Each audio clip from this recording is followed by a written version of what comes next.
Hello student, हम पीछे बात किए थे विस्कासिता पर। द्रव की गुण में एक महत्वपूर्ण गुण बात किए विस्कासिता। विस्कासिता का पूरा डिटेल ले गया।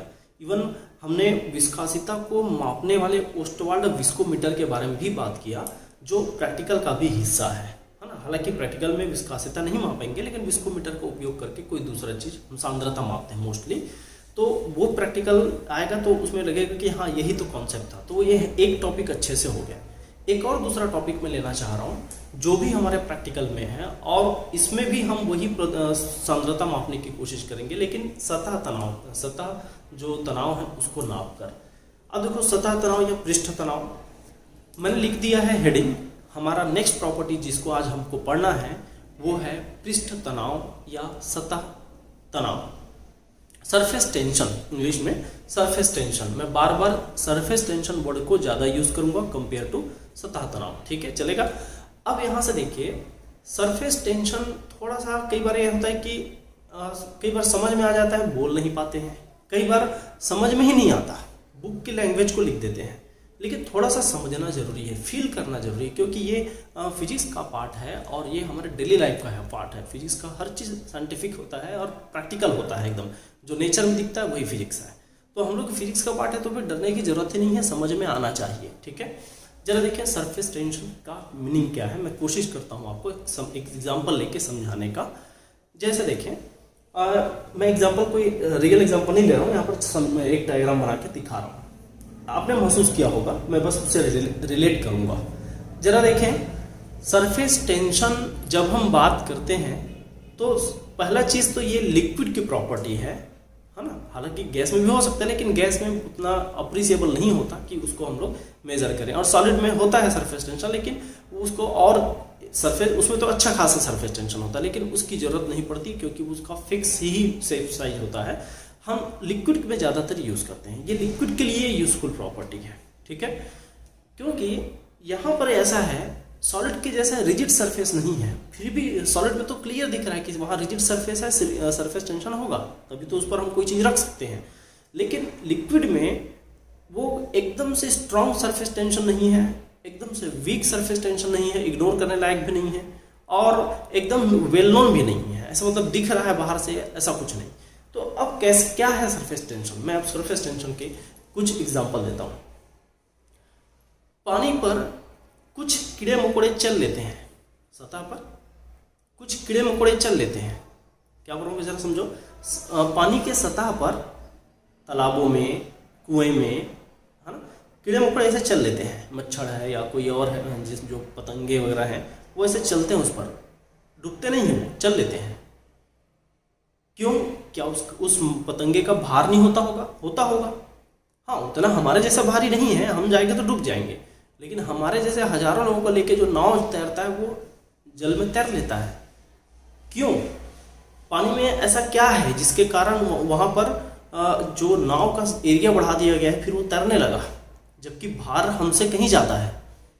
तो पानी का सरफेस टेंशन है, उस वाटर का सरफेस टेंशन है, जिसके कारण वो पतंगा उस पर चल लेता है।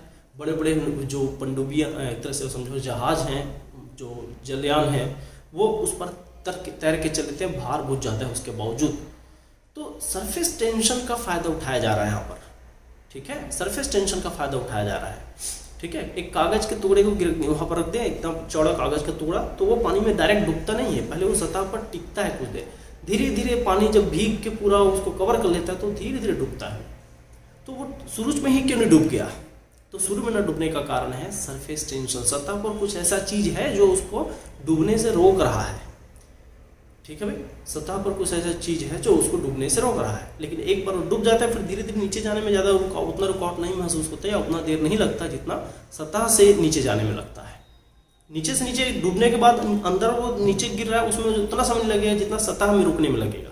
सतह में ज़्यादा देर रुकेगा, क्योंकि सतह में कुछ ऐसा चीज है जो अंदर में नहीं है और बाहर में भी नहीं है। तो सतह में एक तनाव है, सतह में एक तनाव है, टेंशन है, उसी को सरफेस टेंशन बोला जा रहा है। तो पहला चीज देखो, मैं यहाँ लिख देता हूँ, यह लिक्विड की प्रॉपर्टी है और यह सतही प्रॉपर्टी है, सरफेस प्रॉपर्टी है ना। यह द्रव की सतही गुण है। पहला चीज तो यही लिखें, it is the surface property, it is the surface property of liquid. आप समझते हैं कि इसके ये तो एक ही बात के सरफेस पर है। देखिए मैंने जल के एक अणु को, दो अणु दिखाया, समझ लो ये जल ही है, जल के एक अणु को अंदर दिखाया और थोड़ा बड़ा करके मतलब पॉइंट करके दिखाया हूँ, यहाँ भी अणु है, यहाँ भी अणु, सब जगह अणु है, लेकिन मैंने यहाँ एक अणु को अच्छे से स्पेसिफिकली दिखा दिया है और एक अणु को यहाँ बाउंड्री पर दिखाया है जहाँ पर ये ऐसा है। मैं जानबूझ के ऐसा उसको ऊपर उठा के दिखाया हूँ क्योंकि उसकी एरिया को दिखाने की कोशिश है। आप समझिए क्या होगा कि इस जल के अणु को तुलना करते हैं इससे। अच्छा एक याद रखें, जल के अणु का जल के अणु के साथ, जल के अणु का जल के अणु के साथ कुछ ना कुछ आकर्षण फोर्स होगा भी, जिसके जरिए वो आपस में जुड़े हुए हैं। क्या बोला? जल के अणु का जल के अणु के साथ, एक जल का अणु दूसरे जल के अणु, एक वाटर मॉलिक्यूल दूसरा वाटर मॉलिक्यूल के साथ कुछ ना कुछ एक ऐसा आकर्षण फोर्स से जुड़ा होगा जिसके जरिए वो, हमारे पास गिलास में पानी लेते हैं तो पूरा पानी का एक झुंड दिखता है हमको, कुछ ना कुछ तो फोर्स होगा भाई जिसके कारण वो आपस में जुड़े हो, नहीं तो सब ऐसे फुहारे बन के उड़ नहीं जाते हम, है ना। तो कुछ ना कुछ ऐसा फोर्स है। तो मैं ये बोल रहा हूँ कि ऐसे फोर्स को हिंदी में ससंजक बल बोलते हैं और इंग्लिश में कोहेसिव फोर्स। तो ये जो इनके बीच जो फोर्स है, इस फोर्स को नाम क्या बोल रहे हैं? ससंजक। क्या नाम बोल रहे हैं? ससंजक बल, और इंग्लिश में कोहेसिव फोर्स बोल रहे हैं। इस बल को कोहेसिव फोर्स बोला जा रहा है। तो कोहेसिव फोर्स के जरिए आपस में जुड़े होते हैं। ये यहाँ पर आजू बाजू चारों तरफ वाटर मॉलिक्यूल है, इस मॉलिक्यूल के चारों तरफ भी वाटर मॉलिक्यूल है, इसके जितने भी वाटर के संपर्क में वहां तक पूरा वाटर मॉलिक्यूल है। हाँ, ऊपर एयर है, ये नीचे वाटर है ना, यहाँ भी वाटर मॉलिक्यूल है चारों तरफ। तो अंदर के जल का क्या होता है? जो बल होता है, इसमें जो बल लगता है आकर्षण बल, वो चारों तरफ होता है और चारों तरफ के बल को चारों तरफ के मॉलिक्यूल बैलेंस किए हुए हैं। कहने का मतलब इधर का बल को ये मॉलिक्यूल बैलेंस किया है, इधर के बल को ये मॉलिक्यूल बैलेंस किया है। कहने का मतलब ये भी तो इस दिशा में लगाएगा ना भाई। तो ऐसा सबको बैलेंस करने वाला मॉलिक्यूल यहाँ पर मिला हुआ है। चार दिशा दिखाया हूँ, तो चार दिशा में एक तरह से बैलेंस उसको मिल गया है। लेकिन इधर के अणु का क्या है? इधर के अणु को ये बैलेंस किया, ज्यादा ज्यादा बाजू वाले ने बैलेंस किया, ज्यादा ज्यादा ये बाजू वाले ने बैलेंस किया। लेकिन इस नीचे वाले को देखो, नीचे वाले को ऐसा सोचो, ये नीचे वाले के लिए अगेंस्ट में इधर तो कुछ नहीं है। आप चलो इसको अभी आजू बाजू से ना सोचो, हो सकता है कंफ्यूजन आए। ये ऐसा सोचो, ये जो बल है उस बल को देखो, ये एक बिल्कुल अपोजिट दिशा में समान अमाउंट में लगने वाला बल दिख रहा है। तो यहाँ देखो, ये तो दोनों समान दिशा में, समान अपोजिट दिशा में हो गया, लेकिन इसका जो कंट्रोल है वो ऊपर बिल्कुल नहीं है। मतलब इसको कोई ऊपर बैलेंस करने वाला बल नहीं है।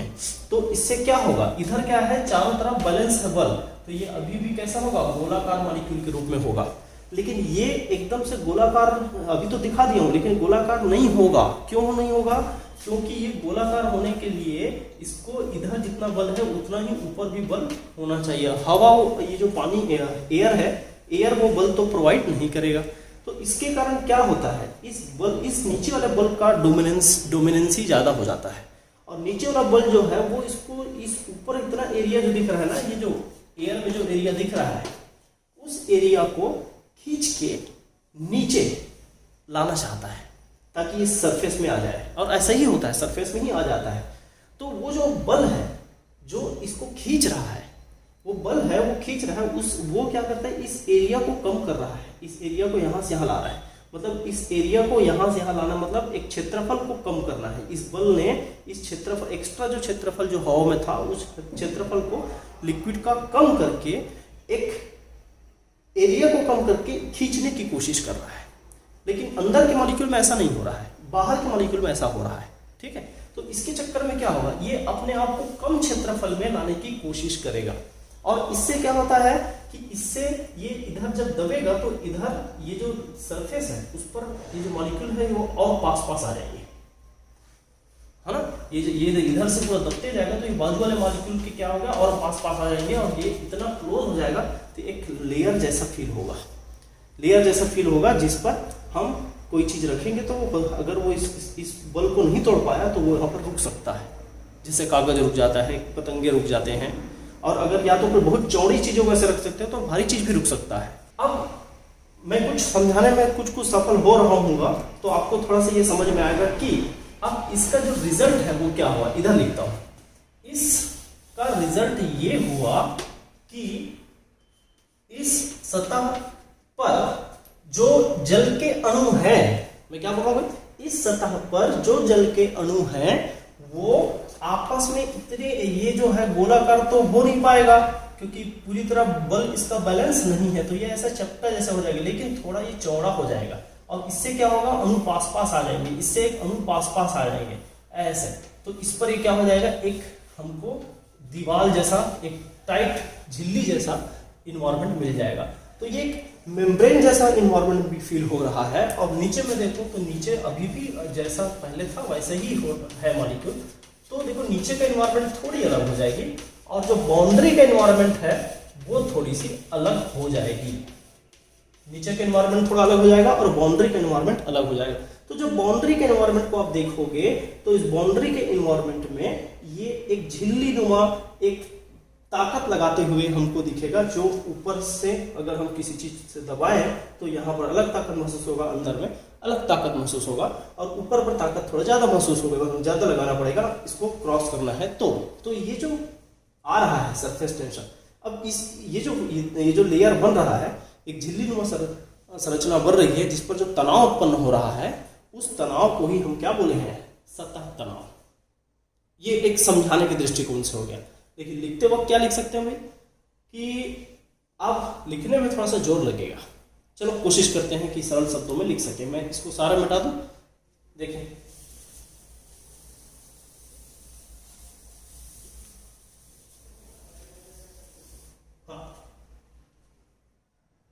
यहां लिखेंगे तो डायग्राम ये वाला बना सकते हो चाहो तो, ये वाला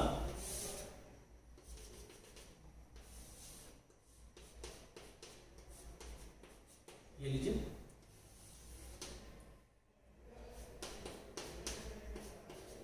ये वाला बना सकते हैं, ठीक है भाई। हाँ, मैं क्या लिखूंगा दूसरा, अंदरूनी भाग के अणु, अंदरूनी भाग के अणु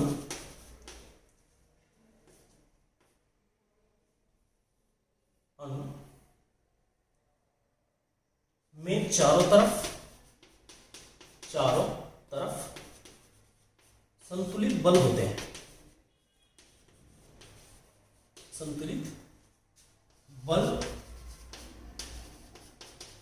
होते हैं, है ना। तो यहां लिख सकते हैं कि molecule inside the molecule inside so the molecule inside so are equal and opposite force, equal and opposite force। अब वो चारों तरफ लिखने की जरूरत नहीं है, परंतु सतह पर उपस्थित अणु, परंतु सतह पर उपस्थित अणु क्या होगा, सतह पर उपस्थित अणु पर चारों तरफ बराबर फोर्स बल नहीं है, है ना।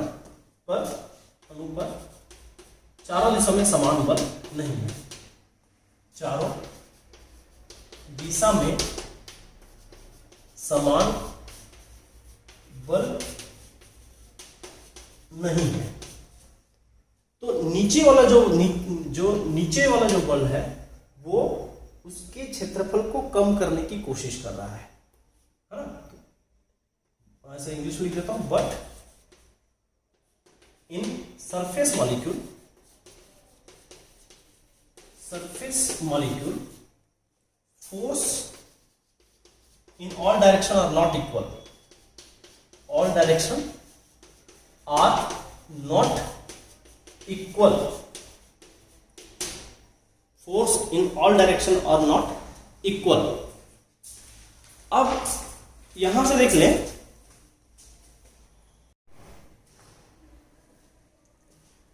अब क्या होगा कि दोनों सभी डायरेक्शन में इक्वल नहीं है, तो कि इसके जो एरिया है उसको कम करने के लिए जो फोर्स नीचे जो खींचेगा, उसी फोर्स के कारण जो वर्क डन होगा, वहीं से हम सरफेस टेंशन की बात करेंगे, है ना। तो यहाँ पर बोल सकते हैं कि पर यूनिट एरिया में कितना वर्क डन हुआ, वही उसका सरफेस टेंशन। ये एक मैथमेटिकल डेफिनेशन हो जाएगा। तो यहाँ लिखेंगे एक चीज और कि सो अतः सतह अणु, सतह पर उपस्थित अणु, सतह पर उपस्थित अणु, सतह पर उपस्थित अणु, सतह पर उपस्थित अणु क्षेत्रफल अणु पर नीचे की ओर बल लगता है, जिससे उसका क्षेत्रफल कम हो जाता है, जिससे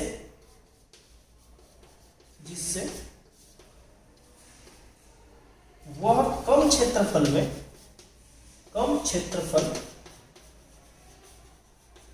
में आ जाए, कम क्षेत्रफल में आ जाए। क्या लिखे? अतः सतह पर उपस्थित अणु पर नीचे की ओर बल लगता है, ये वाला नीचे की ओर बल लगता है, जिससे वह कम क्षेत्रफल में आ जाए।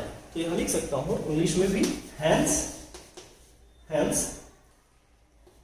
Eight the surface molecule, hence at the surface molecule force dominates downward,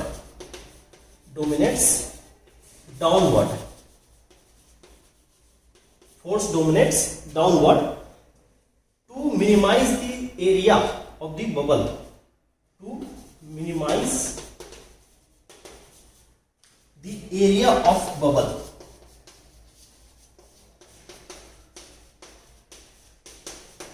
area of bubble. ठीक, फोर्सेस जो है वो नीचे की ओर डोमिनेट हो जाता है ताकि ऊपर के एरिया को मिनिमाइज कर सके। अब इतना ये डिस्कशन किया ना, वो केवल समझाने के दृष्टिकोण से किया हूं, इसको भी पूरा नहीं लिखना चाहते तो मत लिखिए, आखिर में जो डेफिनेशन बताऊंगा उसको लिख सकते हो। लेकिन इससे क्या है, मैं जो पीछे बोला, जो समझाया इतना देर, उसी को मैंने यहाँ पर रिपीट मोड में लिख दिया है, ताकि वर्डिंग में क्या क्या बोला वो आ जाए। हाँ, अब अतः करके मैं आखिरी फाइनल डेफिनेशन बना देता हूँ। कैसे, जरा देखिए, इसको लिख लीजिए पहले।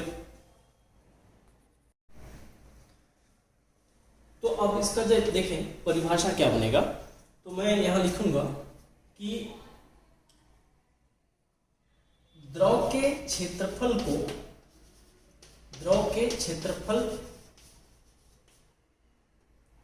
में इकाई परिवर्तन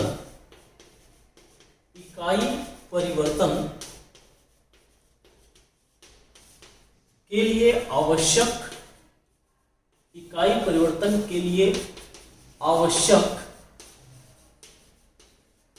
इकाई परिवर्तन के लिए आवश्यक कार्य पृष्ठ तनाव कहलाता है, ये बुक की लैंग्वेज में हो गया, और थोड़ा इजी करेंगे थोड़ी देर में। पहले यूनिट सॉल्व करके देखेंगे, एक दूसरा और रूप आता है, बहुत इजी रूप है ना। जैसे अब यहां लिख देता हूं इंग्लिश में भी कि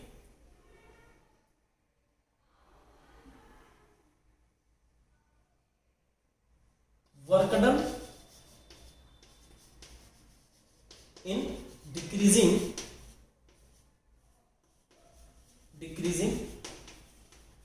द एरिया बाय यूनिटी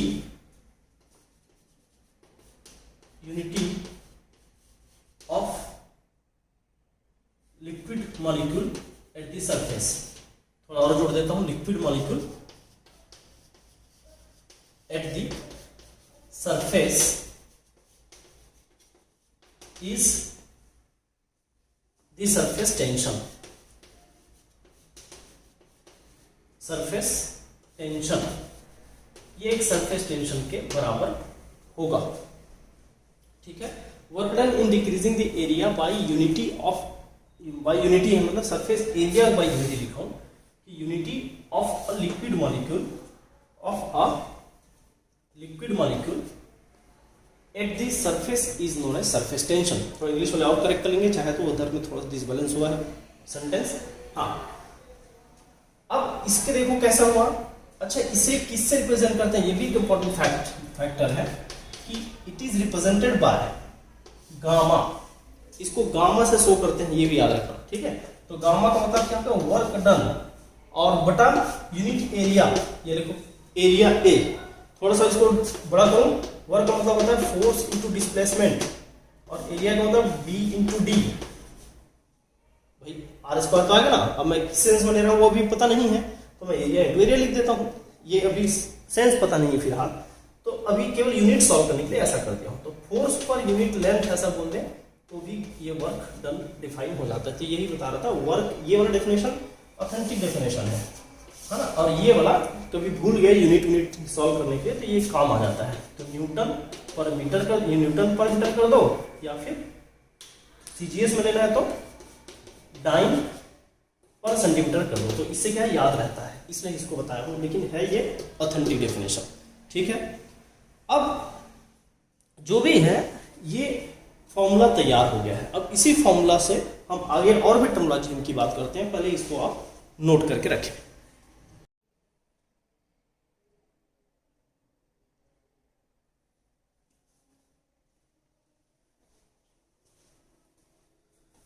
तो अब हम बात करें कि सरफेस एनर्जी या पृष्ठ ऊर्जा पे। पृष्ठ ऊर्जा क्या है कि जैसे ही द्रव का जो सतह है, इसको थोड़ा सा देखो, ऊर्जा है तो ऊर्जा को हम लोग कार्य के इक्विवेलेंट रख सकते हैं, और वही कार्य है जो पीछे हम लोग यूज किए थे, उसी कार्य को सरफेस ऊर्जा का रूप दे सकते हैं। लेकिन इसको ऊर्जा है इसलिए थोड़ा सा अलग तरीके से डिफाइन कर रहा हूँ। क्या होता है, जैसे ही सरफेस पर सतह तनाव आता है तो नीचे वाला इस अंक का देखो, इस अंक का सोचो, इस अंक का बाजू वाले अंक के साथ अट्रैक्शन ज्यादा होगा और नीचे वाले अट्रैक्शन उसके कंपेयर में कम होगा। तो इस अणु को इसके साथ जुड़ने के लिए और नीचे वाले अट्रैक्शन के खिलाफ कुछ काम करना पड़ता है, ताकि नीचे से जुड़ाव कम हो और बाजू वाले से जुड़ाव ज्यादा हो। और कभी कभी नीचे के कुछ अणु भी ऊपर जाके शिफ्ट हो जाते हैं, तो जिसके लिए उस नीचे के अणु को ऊपर आने के लिए नीचे के आपस में जो अट्रैक्शन फोर्स है, उस फोर्स के अगेंस्ट वर्क करना पड़ता है, और वही वर्क क्या कहलाता है, सरफेस एनर्जी कहलाता है। तो मैं क्या लिखूंगा भाई, सरफेस एनर्जी मतलब कि energy related to cohesive force of molecules of the surface, है ना, यहां लिख दे रहे energy related to cohesive force of water molecule, या जो भी है वाटर के अलावा भी हो सकता है, liquid molecule at the surface, liquid molecule at the surface, ये मैंने फिलहाल लिखा है ना। सतह पर जो अणु है उनके बीच का आकर्षण बल, जिसको हम कोहेसिव बोल सकते हैं, उनके कारण जो सतह के अणु के कारण ना, सतह के अणु के कारण जो ऊर्जा उत्पन्न होती है, उसी ऊर्जा को हम बोल रहे हैं सतह ऊर्जा। ठीक है, तो यहां से लिख सकते हैं एनर्जी एसोसिएटेड विद, सॉरी लिख तो दिया हूं इंग्लिश में, हिंदी में लिखे कि सतह पर उपस्थित अणुओं का सतह तनाव के कारण, सतह तनाव के कारण ससंजक बल के फलस्वरूप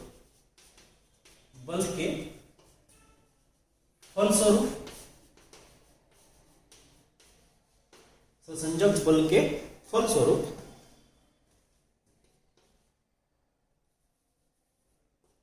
ऊर्जा सतह ऊर्जा कहलाता है। ऊर्जा कहलाता है। ये केवल एक फॉर्मेलिटी है, उसको मैंने लिख दिया, सरफेस एनर्जी, है ना। हायर क्लास में डेरिवेशन वगैरह में यूज होता है, पर अभी फिलहाल डेफिनेशन। अच्छा चलो ठीक है, एक सरफेस एनर्जी, मतलब सरफेस एनर्जी को आप वर्क भी ले लो तो भी चलेगा, वही वर्क जो पीछे में यूज किए हैं, क्योंकि दोनों बराबर होते हैं। अच्छा दूसरा है सरफेस टेंशन पर ताप का क्या प्रभाव पड़ता है, effect of temperature.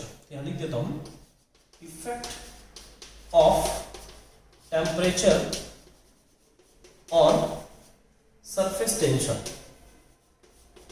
Surface tension, effect of temperature on surface tension. Hindi में लिख सकते हैं सतह तनाव पर ताप का प्रभाव। यहां लिखेंगे सतह तनाव पर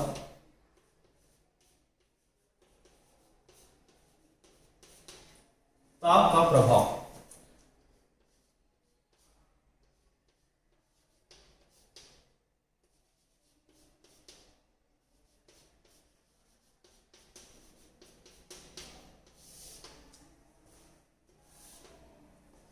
सतह तनाव पर ताप का प्रभाव, इसको थोड़ा सा सोचने वाली बात है। देखो क्या होगा, ताप अगर आप बढ़ाओगे तो इसका रिजल्ट क्या होगा, ताप बढ़ाओगे तो अणुओं को गतिज ऊर्जा मिलेगी, है ना। तो अणुओं को गतिज ऊर्जा, या जिसको बोलते हैं हम काइनेटिक एनर्जी, अणुओं को गतिज ऊर्जा या काइनेटिक एनर्जी बढ़ेगी अणुओं में, है ना। कौन सा अणु जो सतह पर चिपके हुए उनको भी है, सबकी काइनेटिक एनर्जी बढ़ेगी, नीचे का भी अणु बाहर का भी, सबका। तो ताप बढ़ा है, गतिज ऊर्जा बढ़ा, तो अणुओं में अब हलचल शुरू होगा। तो ये जो अणु आपस में चिपके हुए हैं वो अणु दूर दूर भागेंगे, जिससे ये सतह के बीच में गैप आ जाएगा और सतह का तनाव, जो झिल्ली नुमा जो संरचना था, वो टूट जाएगा। तो सीधा सा बात है, ताप बढ़ाने पर गतिज ऊर्जा बढ़ता है, गतिज ऊर्जा बढ़ने से अणुओं का गति बढ़ती है और सतह तनाव कम हो जाती है। गतिज ऊर्जा बढ़ेगा, और यही लिख देता हूँ, सीधा लिख देता हूँ, सतह तनाव घटेगा, डिक्रीज का साइन दे दिया हूं, है ना। सरफेस टेंशन कम होगा। तो सीधा सरल शब्दों में आप इसको शब्दों में आप खुद बनाएंगे, क्या बोलेंगे भाई, ताप बढ़ाने से अणुओं की गतिज ऊर्जा बढ़ती है, जिससे जो सतह के अणु जिस आकर्षण बल से जुड़े हैं वो आकर्षण बल कमजोर हो जाता है, और इसके फलस्वरूप सतह का जो झिल्लीनुमा स्ट्रक्चर है, मेम्ब्रेन लाइक स्ट्रक्चर है, वो डिस्ट्रॉय हो जाता है, एक तरह से अवरुद्ध हो जाता है, और तनाव कम हो जाता है, सतह तनाव कम हो जाता है। ये आपको याद रखना है ना। इंग्लिश में भी वही लिख सकते हैं कि as we increase the temperature, kinetic energy of molecule increases, that's why molecule start to move and their membrane like cohesive structure destroyed, that's why surface tension decreases. तो ये दोनों बातों को आप लिख सकते हैं। अब हम तीसरी बात करते हैं, पृष्ठ तनाव या सतह तनाव या सरफेस टेंशन का इंपॉर्टेंस क्या है हमारे लाइफ में, इन्वायरमेंट में कोई घटना है उसमें, वो सब हम बात करते हैं। 2 से 3 इसके महत्व की बात कर लेते हैं। तो अगला पॉइंट लिखेंगे हम, सतह तनाव का महत्व। तो पहले लिखें, इसको नोट करें। देखिए अब बात करें कि पृष्ठ तनाव का महत्व क्या है अपने डेली लाइफ में भी और कुछ इन्वायरमेंट में होने वाले फिनोमिना में भी। तो इंपॉर्टेंस ऑफ सरफेस टेंशन। वैसे सरफेस टेंशन का प्रॉपर्टी डिपेंड करता है उस जिस द्रव अणु की बात कर रहे हैं उस द्रव अणु के सारे पॉइंट पे, द्रव अणु के आपस के उनके नेचर के। तो द्रव अणु कैसे हैं, जितना ज्यादा द्रव अणुओं के बीच में ससंजक बल, जिसको हम कोहेसिव फोर्स बोलते हैं, वो जितना ज्यादा होगा, सरफेस टेंशन भी उतना ही ज्यादा होगा। तो जैसे मरकरी है, मरकरी का सरफेस टेंशन काफी ज्यादा होता है, इसलिए मरकरी अपने आप को छोड़ता नहीं है, इसलिए वो किसी और से जल्दी चिपकता नहीं है। कांच में आप रखोगे नहीं चिपकेगा, आपके हाथ में रखोगे गीला ही नहीं होगा, हाथ गीला नहीं होगा, लेकिन हाथ में रखना नहीं चाहिए मरकरी को। मरकरी अब्जॉर्ब कर लेता है, ये शरीर जो है वो मरकरी को अब्जॉर्ब कर लेता है ना, ये प्रोटीन से जो बॉन्ड बना लेता है, तो वो बहुत जहरीला होता है। खैर, मरकरी में सबसे ज्यादा कोहेसिव फोर्स होता है, सरफेस टेंशन उसमें सबसे ज्यादा हो सकती है। लेकिन अभी हम लोग बात कर रहे हैं, उस पर देखें, हम लोग बात ये कर रहे हैं कि यहाँ लिख सकता हूँ, जितना ज्यादा कोहेसिव फोर्स है ना, जितना ज्यादा कोहेसिव फोर्स और उतना ही ज्यादा क्या होगा, सरफेस टेंशन। कोहेसिव मतलब हिंदी में ससंजक बल, ये जितना ज्यादा उतना ज्यादा पृष्ठ तनाव होता है, ये याद रखें। अच्छा, महत्व की बात करते हैं। चलो, जो नॉर्मल पानी है उसमें कपड़े उतना अच्छा नहीं धुलते, डिटर्जेंट वाले पानी में अच्छे से धुल जाते हैं। ये सरफेस टेंशन का कमाल है ना। तो यहां लिख सकता हूं कि सोप सॉल्यूशन और डिटर्जेंट सॉल्यूशन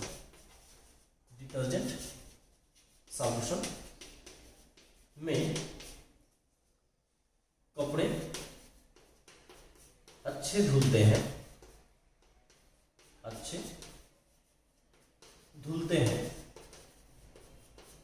क्योंकि इसका भी कारण क्या है, सरफेस टेंशन। ठीक है भाई, क्योंकि ऐसा होता है, इससे क्या होता है, जल का वो पृष्ठ तनाव को कम कर देता है, जिससे वो कोने एक तरह से समझ लो अच्छे से मैल को बाहर निकाल के पकड़ के निकाल लेता है ना। क्योंकि इससे जल का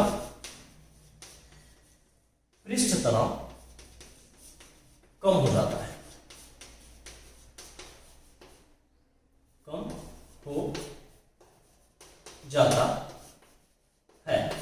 क्योंकि इससे जल का पृष्ठ तनाव कम हो जाता है। कि सोप सॉल्यूशन और डिटर्जेंट सॉल्यूशन में कपड़े अच्छे धुलते हैं क्योंकि इससे जल का पृष्ठ तनाव क्या हो जाता है, कम हो जाता है। ये इसका पॉइंट है। दूसरा चीज देखें, दूसरा चीज ये कि जो अधिक डेंसिटी वाला जो लिक्विड है उस पर चलना आसान, जैसे देखो खासकर कीड़े मकोड़े हैं वो पानी की सतह पर चल लेते हैं, द्रव की सतह पर चल लेते हैं। जिस द्रव में संसंजक बल अच्छा होगा उसमें चलना और आसान होगा, क्योंकि वो जो कीड़े का जो भार है वो उस सरफेस टेंशन में लगने वाले फोर्स से कम है, तो इसलिए वो क्या कर रहा है, वहां पर अंदर नहीं जा पा रहा है, वो केवल सरफेस पर चल ले रहा है। ठीक है, वो तनाव को तोड़ नहीं पा रहा है। तो यहां से देख सकते हैं कीड़े मकोड़े द्रव की सतह पर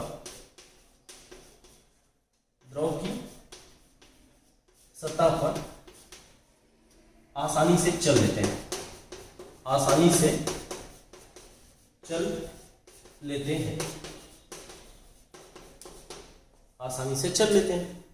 ठीक है भाई, ये भी एक कारण है। अब इसको इंग्लिश में कर लेना, insects can walk on the surface of water very easily, comfortably लिखते हैं ना, comfortably because of surface tension, है ना। क्योंकि उनका भार मतलब कीड़े मकोड़ों भार, उनका भार सतह तनाव से कम होता है, जिससे सतह तनाव को तोड़ नहीं पाता।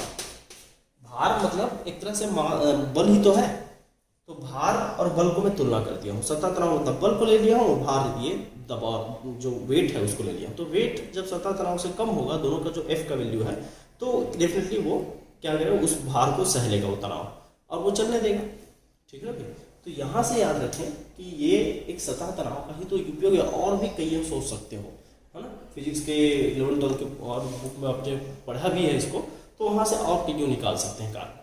तो जैसा भी हो, मैंने एक सतह तनाव को एक अच्छे से डिस्क्राइब करते हुए समझाने की कोशिश किया है। अब इतना एक नोट सतह तनाव का तैयार रखिए, फिर सतह तनाव का प्रायोगिक निर्धारण और बताऊंगा अगले क्लास में। वो प्रायोगिक निर्धारण प्रैक्टिकल से भी रिलेटेड है, इसलिए बकायदा इंस्ट्रूमेंट दिखा के समझाऊंगा। ठीक है, स्टेलेग्नोमीटर बोलते हैं उसके इंस्ट्रूमेंट को, जिससे इसको नापते हैं। तो निर्धारण के लिए एक अलग पॉइंट बनाएंगे। तो अभी इतना रखिए, ये इस क्लास में सरफेस टेंशन का एक छोटा नोट्स तैयार कर लीजिए। ठीक है भाई।